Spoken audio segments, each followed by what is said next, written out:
Hello friends, ಎಲ್ಲರಿಗೂ ನಮಸ್ಕಾರ. ಆದುಸ್ ಕಿಚನ್ಗೆ ಸ್ವಾಗತ. ಎಲ್ಲರಿಗೂ ಮಹಾಶಿವರಾತ್ರಿ ಹಬ್ಬದ ಹಾರ್ದಿಕ ಶುಭಾಶಯಗಳು. ಇವತ್ತಿನ ರೆಸಿಪಿ ಬಂದ್ಬಿಟ್ಟು ಸಾಬುದಾನ ಉಪ್ಪಿಟ್ಟು ಅಥವಾ ಸಬ್ಬಕ್ಕಿ ಕಿಚಡಿ ಅಂತಲೂ ಕರೀತಾರೆ. ಶಿವರಾತ್ರಿ ಹಬ್ಬಕ್ಕೆ ಯಾರೆಲ್ಲ ಉಪವಾಸ ವ್ರತ ಮಾಡ್ತಾ ಇದ್ದೀರಾ ಅವರಿಗೋಸ್ಕರ ಈ ರೆಸಿಪಿ ಮಾಡ್ತಾ ಇದ್ದೀನಿ.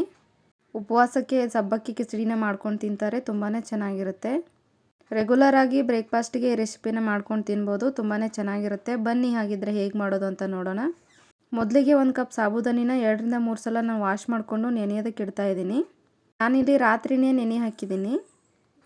ನಾನಿಲ್ಲಿ ಬೆಳಗ್ಗೆ ನಿಮ್ಗೆ ತೋರಿಸ್ತಾ ಇದ್ದೀನಿ. ಎಲ್ಲ ಚೆನ್ನಾಗಿ ನೆನೆದಿದೆ, ಬಿಡಿ ಬಿಡಿಯಾಗಿ ಬಂದಿದೆ.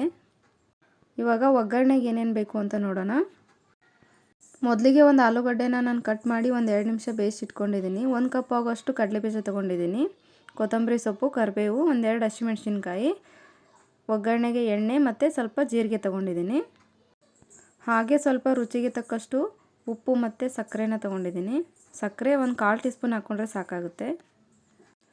ಮೊದಲಿಗೆ ಒಂದು ಬಾಣಲಿನ ಇಟ್ಕೊಂಡು ತೊಗೊಂಡಿದ್ದೀವಲ್ಲ 1 ಕಪ್ ಆಗೋಷ್ಟು ಕಡಲೆಬೀಜನ ಅವು ಹಾಕಿಬಿಟ್ಟು ಹುರ್ಕೊಳ್ಳೋಣ. ಮೀಡಿಯಮ್ ಉರಿನಲ್ಲೇ ಇಟ್ಕೊಂಡು ಕಲರ್ ಚೇಂಜ್ ಆಗೋವರೆಗೂ ಹುರ್ಕೊಳ್ಳಿ. ನೋಡಿ, ಇಲ್ಲಿ ನಾನು 1-2 ನಿಮಿಷ ಫ್ರೈ ಮಾಡ್ಕೊಂಡಿದ್ದೀನಿ. ಇವಾಗ ಇದು ಫ್ರೈ ಆಗಿದೆ. ಇವಾಗ ಇದನ್ನ ಒಂದು ಮಿಕ್ಸಿ ಜಾರಿಗೆ ಹಾಕ್ಕೊಂಬಿಟ್ಟು ತರಿಯಾಗಿ ಪೌಡ್ರ್ ಮಾಡ್ಕೊಳ್ಳೋಣ. ನೀವು ಸಿಪ್ಪೆ ಬೇಕಾದರೆ ತೆಗೆದು ಹಾಕ್ಕೋಬೋದು. ನಾನು ಸಿಪ್ಪೆ ಸಮೇತನೇ ಹಾಕ್ಕೊಂಡಿದ್ದೀನಿ. ಇದನ್ನ ತರಿಯಾಗಿ ಪೌಡ್ರ್ ಮಾಡ್ಕೋಬೇಕು, ತುಂಬ ನುಣ್ಣಗೂ ಮಾಡ್ಕೋಬಾರ್ದು. ನಾವು ನೋಡ್ತಾ ಇರ್ಬೋದು, ಇಲ್ಲಿ ಇಷ್ಟು ತರಿಯಾಗಿದ್ದರೆ ಸಾಕು. ಇವಾಗ ಇದನ್ನ ನೆನೆಸಿಟ್ಕೊಂಡಿರುವಂಥ ಸಬ್ಬಕ್ಕಿಗೆ ಹಾಕಿ ಮಿಕ್ಸ್ ಮಾಡ್ಕೋತಾ ಇದ್ದೀನಿ.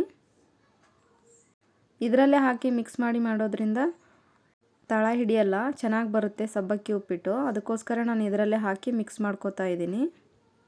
ನೀವು ಒಗ್ಗರಣೆಗೆ ಕೂಡ ಹಾಕ್ಕೋಬೋದು. ನಾನಿಲ್ಲಿ ಇದಕ್ಕೇ ಸ್ವಲ್ಪ ರುಚಿಗೆ ತಕ್ಕಷ್ಟು ಉಪ್ಪು ಹಾಕ್ಕೊಂಡಿದ್ದೀನಿ. ನಾನು ಪಿಂಕ್ ಸಾಲ್ಟ್ ಯೂಸ್ ಮಾಡಿದ್ದೀನಿ. ಹಾಗೆ 1/4 ಟೀ ಸ್ಪೂನ್ ಆಗೋಷ್ಟು ಸಕ್ಕರೆನೂ ಇದಕ್ಕೆ ಹಾಕ್ಕೊಂಡು ನೀಟಾಗಿ ಮಿಕ್ಸ್ ಮಾಡಿ ಇಟ್ಕೊತೀನಿ. ಇದು ಬೆಳಗಿನ ಬ್ರೇಕ್ಫಾಸ್ಟಿಗೆ, ಲಂಚ್ ಬಾಕ್ಸ್ಗೂ ಕೂಡ ಮಾಡ್ಕೋಬೋದು, ಚೆನ್ನಾಗಿರುತ್ತೆ. ಉಪವಾಸಕ್ಕೆ ಮಾಡ್ಕೊಳ್ಳೋರು ಈರುಳ್ಳಿ ಬೆಳ್ಳುಳ್ಳಿ ಏನು ಯೂಸ್ ಮಾಡ್ದೇ ಮಾಡ್ಕೊಳ್ಳಿ. ಬನ್ನಿ, ಇವಾಗೆಲ್ಲ ಮಿಕ್ಸ್ ಆಗಿದೆ. ಇವಾಗ ಇದನ್ನ ಒಗ್ಗರಣೆ ಮಾಡ್ಕೊಳ್ಳೋಣ. ಮೊದಲಿಗೆ ಒಂದು ಬಾಣಲಿ ಇಟ್ಕೊಂಡು 1-2 ಟೇಬಲ್ ಸ್ಪೂನ್ ಆಗುವಷ್ಟು ಎಣ್ಣೆ ಹಾಕ್ಕೊಂಡಿದ್ದೀನಿ. ಅದಕ್ಕೆ 1/4 ಟೀ ಸ್ಪೂನ್ ಆಗೋಷ್ಟು ಜೀರಿಗೆ ಹಾಕ್ಕೊಂಡಿದ್ದೀನಿ. ಹಾಗೆ ಸ್ವಲ್ಪ ಕರಿಬೇವು ಸೊಪ್ಪು, 1-2 ರಿಂದ 3 ಕಟ್ ಮಾಡಿ ಇಟ್ಕೊಂಡಿರುವಂತಹ ಹಸಿಮೆಣಸಿನ್ಕಾಯಿ ಹಾಕ್ಕೊಂಡು ಇದನ್ನ ಖಾರ ಬಿಡೋವರೆಗೂ ಸ್ವಲ್ಪ ಫ್ರೈ ಮಾಡ್ಕೊಳ್ಳಿ.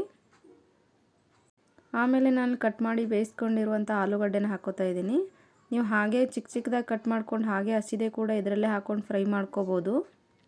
ನಾನೇನು ಜಾಸ್ತಿ ಹೊತ್ತು ಏನು ಬೇಯಿಸ್ಕೊಂಡಿಲ್ಲ, ಸ್ವಲ್ಪ ಹೊತ್ತು 1-2 ನಿಮಿಷ, ಜಸ್ಟ್ 1-2 ನಿಮಿಷ ಬೇಯಿಸ್ಕೊಂಡು ತೆಕ್ಕೊಂಡು ಹಾಕ್ಕೊಂಡಿದ್ದೀನಿ. ಇದೆಲ್ಲ ಫ್ರೈ ಆದಮೇಲೆ ಇದು ಮಿಕ್ಸ್ ಮಾಡಿ ಇಟ್ಕೊಂಡಿರುವಂಥ ಸಬ್ಬಕ್ಕಿ ಹಾಕ್ಕೊತಾ ಇದ್ದೀನಿ. ಹಾಕಾದ್ಮೇಲೆ ಇದನ್ನೆಲ್ಲ ನೀಟಾಗಿ ಒಂದು ಸತಿ ಮಿಕ್ಸ್ ಮಾಡ್ಕೊಳ್ಳಿ. ಉಪ್ಪು ಏನಾದರೂ ಇನ್ನೊಂದು ಸ್ವಲ್ಪ ಬೇಕು ಅನಿಸಿದ್ರೆ ಈ ಟೈಮಲ್ಲಿ ನೀವು ಉಪ್ಪನ್ನ ಆ್ಯಡ್ ಮಾಡ್ಕೋಬೋದು. ಹಾಗೆ ಬಿಟ್ಟರೆ ತಳ ಹಿಡಿದು ಬಿಡುತ್ತೆ, ಸ್ವಲ್ಪ ಹಾಗೆ ನೀವು ಮಿಕ್ಸ್ ಮಾಡ್ತಾ ಇರಬೇಕು. ಉರಿನ ಮೀಡಿಯಮ್ ಫ್ಲೇಮಲ್ಲಿ ಇಟ್ಬಿಟ್ಟು ಇದನ್ನ ಲಿಡ್ ಕ್ಲೋಸ್ ಮಾಡಿ 1-2 ನಿಮಿಷ ಬಿಡ್ತಾ ಇದ್ದೀನಿ. ಮುಚ್ಚಳ ಮುಚ್ಚಿ ಬೇಯಿಸ್ಕೊಳ್ಳೋದ್ರಿಂದ ಸ್ವಲ್ಪ ಬೇಗ ಬೇಯುತ್ತೆ, ಅದಕ್ಕೋಸ್ಕರ 2 ನಿಮಿಷ ಆದಮೇಲೆ ಮತ್ತೆ ತೆಗೆದು ಒಂದು ಸತ ಮಿಕ್ಸ್ ಮಾಡ್ಕೊತಾ ಇದ್ದೀನಿ. ಜಾಸ್ತಿ ಹೊತ್ತು ಬಿಡಬೇಡಿ, ತಳ ಹಿಡಿಯುತ್ತೆ. ಅವಾಗವಾಗ ಮಿಕ್ಸ್ ಮಾಡ್ಕೋತಾ ಇರಿ. ಇದು ಮತ್ತೆ ಒಂದು ಸಲ ಮಿಕ್ಸ್ ಮಾಡಿಕೊಂಡು ಇನ್ನೊಂದು ಸಲ ನಾನು ಮುಚ್ಚಳನ ಮುಚ್ಚಿಬಿಟ್ಟು ಮತ್ತೆ 2 ನಿಮಿಷ ಬಿಡ್ತಾ ಇದ್ದೀನಿ.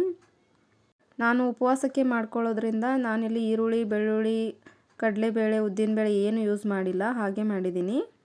ನೀವು ನಾರ್ಮಲ್ ಆಗಿ ಬ್ರೇಕ್ಫಾಸ್ಟಿಗೆ ಮಾಡ್ತೀನಿ ಅಂತ ಅಂದರೆ ಈರುಳ್ಳಿನ ಯೂಸ್ ಮಾಡ್ಕೋಬೋದು. ಕಡಲೆಬೇಳೆ, ಉದ್ದಿನಬೇಳೆ ಇದೆಲ್ಲ ಹಾಕ್ಕೊಂಡು ನೀವು ಮಾಡ್ಕೊಳ್ಳಿ.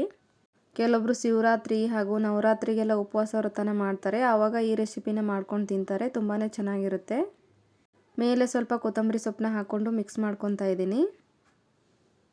ಸಬ್ಬಕ್ಕಿ ಉಪ್ಪಿಟ್ಟು ಅಂತಲೂ ಕರೀತಾರೆ ಹಾಗೂ ಸಾಬುದಾನ ಕಿಚಡಿ ಅಂತ ಕೂಡ ಕರೀತಾರೆ. ನೋಡಿ, ಇವಾಗ ಇದು ರೆಡಿಯಾಗಿದೆ. ನೀವು ಕೂಡ ಶಿವರಾತ್ರಿ ಹಬ್ಬಕ್ಕೆ ಈ ರೆಸಿಪಿನ ಮಾಡ್ಕೊಂಡು ತಿಂತೀರಾ ಅಂತ ಅಂದ್ಕೊತೀನಿ. ಯಾರೆಲ್ಲ ನಮ್ಮ ಚಾನಲ್ನ ಹೊಸದಾಗಿ ನೋಡ್ತಾ ಇದ್ದೀರಾ ದಯವಿಟ್ಟು ಸಬ್ಸ್ಕ್ರೈಬ್ ಮಾಡ್ಕೊಳ್ಳಿ. ಹಾಗೆ ಫ್ಯಾಮಿಲಿ ಫ್ರೆಂಡ್ಸ್ ಜೊತೆ ವಿಡಿಯೋನ ಶೇರ್ ಮಾಡಿ. ನೀವು ಒಂದ್ಸಲ ಟ್ರೈ ಮಾಡಿ ಹೇಗಿತ್ತು ಅಂತ ಕಾಮೆಂಟಲ್ಲಿ ತಿಳಿಸಿ. ಉಪವಾಸಕ್ಕೆ ಅಂತ ಏನಿಲ್ಲ, ನಾರ್ಮಲ್ ಆಗು ಮಾಡ್ಕೊಂಡು ತಿನ್ಬೋದು ಫ್ರೆಂಡ್ಸ್. ಈ ವಿಡಿಯೋ ನಿಮ್ಗೆ ಇಷ್ಟ ಆಗಿದೆ ಅಂತ ಅಂದ್ಕೊತೀನಿ.